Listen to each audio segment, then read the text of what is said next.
ज्योतिरादित्य सिंधिया ने इस साल मार्च में कांग्रेस छोड़कर बीजेपी का दामन थाम लिया था। बीजेपी ने भी सिंधिया को हाथों हाथ लिया, क्योंकि सिंधिया अकेले कांग्रेस छोड़ बीजेपी में नहीं आए थे, बल्कि वो बीजेपी को मध्य प्रदेश की सत्ता में भी ले आए थे। उनके साथ करीब 2 दर्जन विधायकों ने कांग्रेस छोड़ दी थी, जिससे कमलनाथ की सरकार गिर गई और बीजेपी ने शिवराज के नेतृत्व में सरकार बना ली। लेकिन सिंधिया के मन से अभी भी कांग्रेस प्रेम निकल नहीं पा रहा है, इसलिए वो तो आज भी कांग्रेस का तिरंगा दुपट्टा छोड़ नहीं पा रहे हैं। इसके बाद ये सवाल उठ रहा है कि क्या सिंधिया कांग्रेस में वापसी करेंगे? ये सवाल क्यों उठ रहे हैं, ये रिपोर्ट देखिए। कांग्रेस को छोड़ बीजेपी में जाने के बाद क्या परेशान है ज्योतिरादित्य सिंधिया? बीजेपी में सिंधिया को नहीं मिल रहा भाव, या फिर कांग्रेस में वापसी के रास्ते ढूंढ रहे हैं सिंधिया? जी हाँ, मध्य प्रदेश की राजनीति में इन दिनों ये सवाल पूछा जा रहा है कि शिव के राज में महाराज का क्या होगा, क्योंकि जब से सिंधिया बीजेपी में आए हैं उन्हें पार्टी में वो तवज्जो नहीं मिली है जिसके लिए उन्होंने कांग्रेस छोड़कर बीजेपी का दामन थामा था।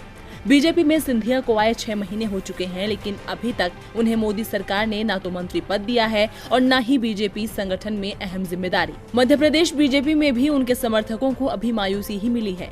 हाँ, शिवराज सरकार में जरूर उनके कुछ समर्थकों को मंत्री बना दिया गया है, जबकि सिंधिया के दल बदलने के साथ ही ये कहा जाने लगा था कि ज्योतिरादित्य को जल्दी ही केंद्र में मंत्री पद मिल जाएगा। लेकिन 6 महीने बाद भी सिंधिया की झोली खाली ही दिख रही है और इसकी कसक अब उनके चेहरे पर भी दिखने लगी है।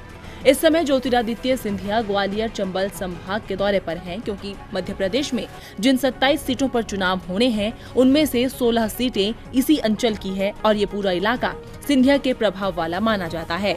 चुनावों को लेकर बीजेपी के बड़े नेताओं का भी जमावड़ा आजकल चंबल में लगा हुआ है और इन नेताओं की तस्वीरें भी जमकर वायरल हो रही है। ऐसी ही एक तस्वीर इन दिनों चर्चा का विषय बनी हुई है, जिसमें ज्योतिरादित्य सिंधिया मंच पर नरेंद्र तोमर के साथ बैठे हुए हैं। केंद्रीय मंत्री नरेंद्र तोमर भी ग्वालियर के रहने वाले हैं और इस समय वो ग्वालियर से सटी मुरैना सीट से सांसद है और मोदी सरकार में मंत्री भी हैं। नरेंद्र तोमर को अब तक सिंधिया का विरोधी माना जाता था, लेकिन सिंधिया अब कांग्रेस छोड़ बीजेपी में है तो अब दोनों साथ साथ दिख रहे हैं। लेकिन ये तस्वीर ही बीजेपी के गले की फांस बनती दिख रही है। दरअसल इस मुलाकात में सिंधिया ने गले में जो गमछा पहना है वो तिरंगा है।